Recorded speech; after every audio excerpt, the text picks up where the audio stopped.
ये आकाशवाणी रायपुर है। छत्तीसगढ़ी समाचार बुलेटिन के संग मिनल तिवारी के जय जोहार। अब सुनाओ आज के प्रमुख समाचार। राज्यपाल ह विधानसभा के विशेष सत्र बुलाए बर जरूरी जानकारी मांगिन। जवाब म राज्य सरकार ह किसान मन के हित म कानून बनाए खातिर सत्र बुलाए ला जरूरी बताइन। प्रदेश में कानून व्यवस्था के खिलाफ भाजपा ह आज राजधानी रायपुर में जन आक्रोश रैली निकालिन। और वन मंत्री मोहम्मद अकबर कहिन कि लेमरू एलिफेंट रिजर्व ले काखरो विस्थापन नहीं होही। अधिसूचना में सिर्फ सरकारी भूइयां शामिल। सुनो एक जरूरी संदेश। कोविड महामारी के खिलाफ देश एकजुट होकर लड़त है। आपो मन हमर संग सुरक्षा और बचाव के 3 सरल जरूरी उपाय के संकल्प लेवो। पहली उपाय, जब भी घर ले बाहर निकलो मास्क जरूर लगावो। दूसरा उपाय, लोगन ले 2 गज के सुरक्षित दूरी रखना ही जरूरी। तीसरा उपाय, अपन हाथ घेरी बेरी साबुन और पानी ले बने असन धोवो। ये 3 आसान उपाय अपना के आप मन कोरोना ला हरा सकत हो। अब समाचार विस्तार ले। राज्यपाल अनुसुईया उइके ह राज्य सरकार कोती ले 27 और 28 अक्टूबर के विधानसभा के विशेष सत्र बुलाए बर जरूरी जानकारी मांगे हैं। ये संबंध में राज्यपाल ह सरकार कोती ले भेजे गे फाइल ला लहुटा दे हे और राज्यपाल ह कहे हे कि पहली देगे प्रस्ताव में राज्य सरकार कोती ले विशेष सत्र बुलाए के कोनो किस्म के जानकारी नहीं दे गई रहीस। राज्यपाल कोती ले ये पूछे गए है कि 58 दिन पहली विधानसभा के मानसून सत्र बुलाए गए रहीस। ऐसन में ऐसे कौन से विशेष कारण है जेखर बर विशेष सत्र बुलाए के जरूरत पड़त है। यही बीच राज्यपाल कोती ले मांगे जानकारी संग ये फाइल राज्य सरकार कोती ले फिर ले राजभवन भेजे गए है। एमा राज्य सरकार कोती ले लिखे गए है कि केंद्र सरकार कोती ले बनाए गए कृषि संबंधी तीनों कानून ले राज्य के किसान मन के हित प्रभावित होवत है। ऐसन में प्रदेश में किसान मन के भलई बर कानून बनाए खातिर विशेष सत्र बुलाए जाही। राज्य सरकार कोती ले यहू कहे गए है कि राज्य में धान बिसाए के बेरा आगे है।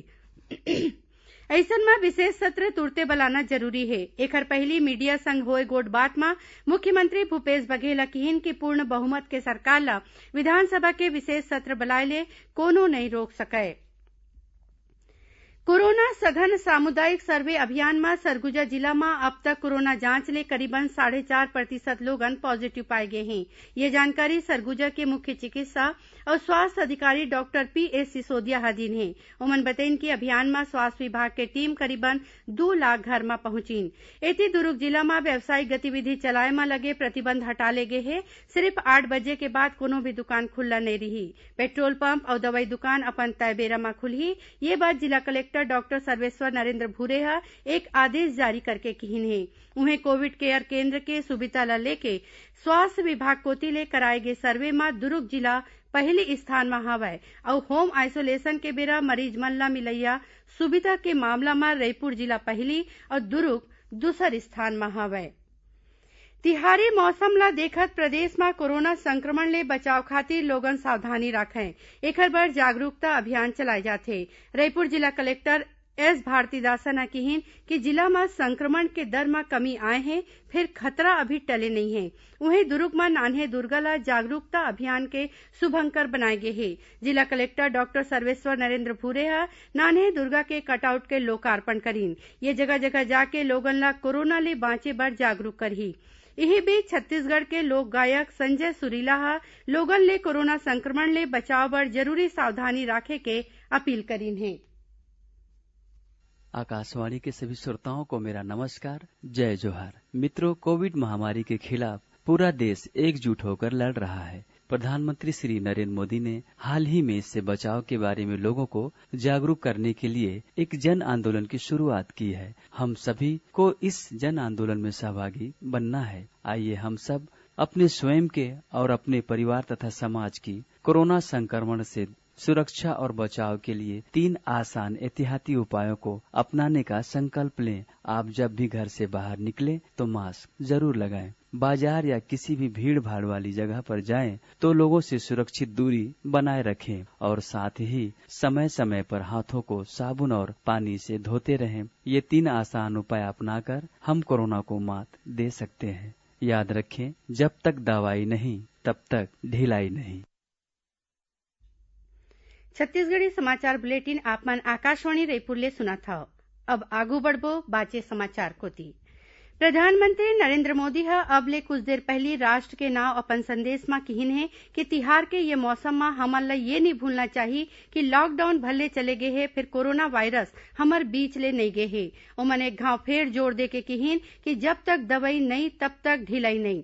प्रधानमंत्री ह किहिन कि कहूं कोनो मनखे कोताही बरतत हे त वो ह अपन संगे संग अपन परिवार ल घलो संकट में डालत हे। प्रधानमंत्री ह किहिन कि तिहार के ये खुशी के बेरा हमन ल कोरोना ले बांचे बर मास्क लगाना चाहिए, भीड़ भाड़ वाले जगह में सुरक्षित दूरी के पालन करना चाहिए और घेरी बेरी साबुन और पानी ले हाथ धोवत रहना चाहिए। पंचायत और ग्रामीण विकास मंत्री टीएस सिंहदेव ह किहिन हे कि नरवा गरुवा घुरवा और बाड़ी योजना में गांव और खेती खार मजबूत होही, संगे संग उहां के लोगन आर्थिक रूप ले सक्षम बनही। ये बात श्री सिंहदेव ह आकाशवाणी रायपुर ले प्रसारित विशेष कार्यक्रम हमर ग्राम सभा में किहिन। ओमन बताइन कि गौठान और चरवाही व्यवस्था ला नवा सुविधा संग जोड़े ले लोगन ला आर्थिक रूप ले फायदा होवत हे। प्रदेश में कानून व्यवस्था के खिलाफ भाजपा ह आज राजधानी रायपुर में जन आक्रोश रैली निकालीन। ये बेरा में पुलिस कर्मचारी और भाजपा कार्यकर्ता मन के बीच झूमा झटकी होय के खबर मिले हे। भाजपा नेता मन के अगुवाई में कार्यकर्ता गृह मंत्री के घर के घेराव करे बर निकले रहीन, तभी पुलिस ये मन ला सप्रेशाला के आगू रोक दिन। ये बेरा में विधायक बृजमोहन अग्रवाल, पूर्व मंत्री राजेश मुड़त और भाजपा के जिला अध्यक्ष श्रीचंद सुंदरानी समेत कतकोन कार्यकर्ता मन ला पुलिस गिरफ्तार करके सप्रे स्कूल ला अस्थायी जेल बना के यहाँ राखे गे रहीस। रैली के पहली आयोजित आम सभा में बोला श्री मुड़त हा राज्य में कमजोर कानून व्यवस्था के सेती नशा और अपराध बाढ़े के आरोप लगाइन। श्री अग्रवाल हा किहिन कि राज्य सरकार कोती ले कानून व्यवस्था में सुधार नहीं होही तो आगू आंदोलन करे जाही। वन मंत्री मोहम्मद अकबर ह किहिन हे कि लेमरू एलिफेंट रिजर्व ले काखरो विस्थापन नहीं होही और गांव वनवासी मन के अधिकार में रही। वन मंत्री ह किहिन कि कुछ एक लोगन अपन स्वार्थ बर एलिफेंट रिजर्व के संबंध में अफवाह फैलावत हे। एकर बने ले कोयला खनन, बड़े उद्योग और जीव जंतु के शिकार के संग जंगल में आगी लगे जैसन घटना में रोक लगी। वन मंत्री ह बताइन कि तमिलनाडु के मामला में सुप्रीम कोर्ट के फैसला के आधार में भरम फैलाए जाथे, ओमा कोनो किस्म के सच्चाई नहीं है। ओमन किहिन कि लेमरू बर वन विभाग कोती ले कोनो भी किस्म के भुइयां नहीं ले जाही, अधिसूचना में सिर्फ सरकारी भुइयां शामिल होही।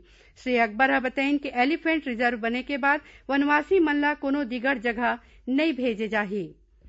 राजनांदगांव जिला में डोंगरगढ़ ब्लॉक के किसान मन ह रद्दा चौड़ीकरण में भुइयां अधिग्रहित करे जाए में मुआवजा की मांग ला लेके जिला कलेक्टर के नाव ज्ञापन सौंपे हैं। जिला किसान संघ के संयोजक सुदेश टीकम के अगुवाई में बुढ़ान छापर पंचायत के पीपर खार गांव के आश्रित किसान मन ह कलेक्ट्रेट पहुंच के जिला कलेक्टर ले भेंट करीन। अधिग्रहण ले प्रभावित आदिवासी किसान मन ह बताइन कि पीपर खार ले कारू टोला तक रद्दा बनाए बर उखर भुइयां पहलिस ले गे रहीस। अब ये रद्दा के चौड़ीकरण खातिर भुइयां के कुछ एक हिस्सा और लेके तैयारी होवत हे। फिर किसान मन ला अभी तक भुइयां के मुआवजा नहीं देगे हे। किसान मन की मांग में जिला कलेक्टर टीके वर्मा हा ये मामला के जांच करा के प्रभावित किसान मन ला मुआवजा देवाए के भरोसा देवइन है। राजनांदगांव जिला कोती आवत जंगली हाथी के दल भानु प्रतापपुर कोती लहुट गए हैं, जेखर ले वन विभाग सीमा में रहवैया लोगन ला अलर्ट रहे के सलाह दे है। वन विभाग के मुताबिक भानु प्रतापपुर कोती ले हाथी के एक दल राजनांदगांव आवत रहीस। ये दल में 4 लड़का समेत 22 हाथी शामिल है। वन विभाग हाथी के आए जाए में संलग्न नजर राखत है। एती कोरिया जिला के गदबदी गांव में आज भिनसरहा एक मनखे ऊपर भालू हा हमला कर दिस, जेमा ये मनखे हा घायल हो गए है। आखिर में प्रमुख समाचार एक घाव फेर। राज्यपाल हा विधानसभा के विशेष सत्र बुलाए बर जरूरी जानकारी मांगिन। जवाब में राज्य सरकार हा किसान मन के हित में कानून बनाए खातिर सत्र बुलाए ला बताइन जरूरी। प्रदेश में कानून व्यवस्था के खिलाफ भाजपा हा आज राजधानी रायपुर में जन आक्रोश रैली निकालीन। वन मंत्री मोहम्मद अकबर किहिन कि लेमरू एलिफेंट रिजर्व ले काखरो विस्थापन नहीं होही, अधिसूचना में सिर्फ सरकारी भुइयां शामिल। एकरे संग छत्तीसगढ़ी समाचार बुलेटिन यही सिरावत है। जय जोहार।